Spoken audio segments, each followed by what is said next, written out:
sini saya akan menyampaikan tipe-tipe kelompok sosial di masyarakat. Jadi kelompok sosial juga memiliki tipe-tipe atau nama atau istilahnya di sini dijelaskan maksudnya itu wadah. Ya, jadi dia memiliki wadah sendiri-sendiri. Setiap kelompok sosial pasti memiliki wadah.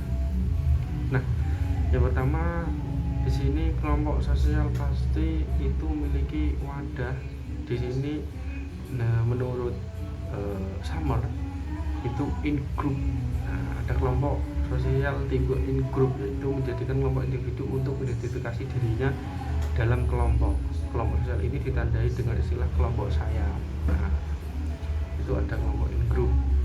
Nah, dalam satu masyarakat pastilah terdapat berbagai macam bentuk dan jenis kelompok sosial yang dapat diklasifikasikan menjadi beberapa tipe. Jadi ada beberapa tipe-tipe kelompok sosial. Oleh karena itu, para pakar sosiolog mengelompokkan tipe-tipe tersebut berdasarkan kriteria. Jadi tergantung kriteria. Jadi yang pertama dari jumlah anggota, yang kedua pengaruh individu terhadap kelompoknya, yang ketiga tingkat interaksi sosial yang terjadi dalam kelompok, yang keempat kepentingan dan wilayah, serta yang kelima adalah derajat organisasi.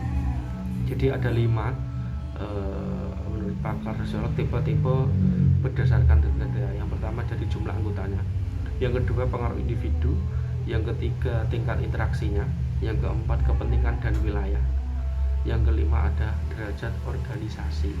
Itu tipe-tipe kelompok sosial masyarakat bisa terbentuk dari kriteria seperti itu. Nah, di sini dijelaskan ada yang namanya paguyuban. Nah, itu ada yang namanya paguyuban. Di kelompok sosial itu ada yang namanya paguyuban. Paguyuban di sini adalah bentuk kehidupan bersama di mana anggota-anggotanya diikat oleh hubungan batin yang murni dengan dan bersifat alamiah serta bersifat kekal. Di itu paguyuban. Ada yang namanya paguyuban masyarakat hutan atau paguyuban yang lain-lainnya lah, entah itu di bagian sosial atau budaya, itu pasti ada. Itu ada yang namanya paguyuban.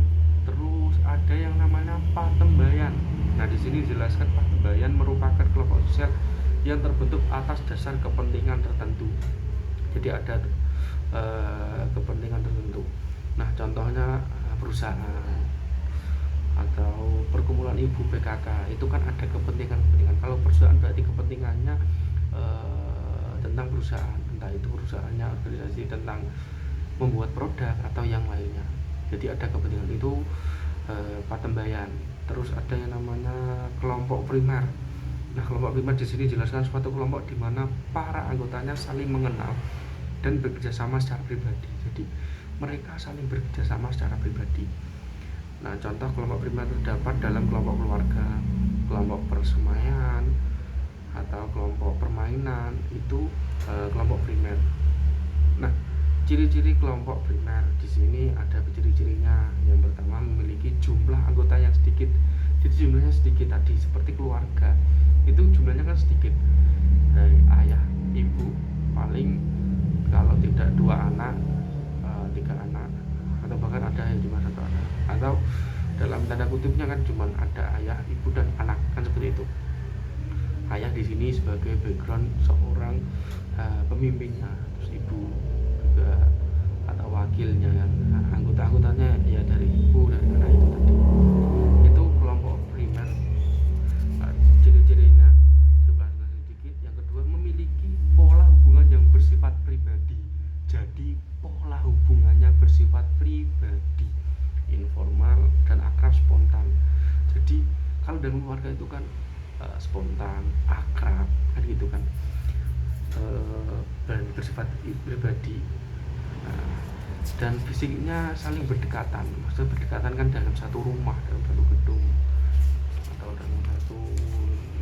Terus yang ketiga dapat memutuskan keputusan kelompok, biasanya bersifat tradisional, tidak ribet-ribet amat, tidak seperti di organisasi besar itu perlu ada yang namanya musyawarah dari beberapa enggak.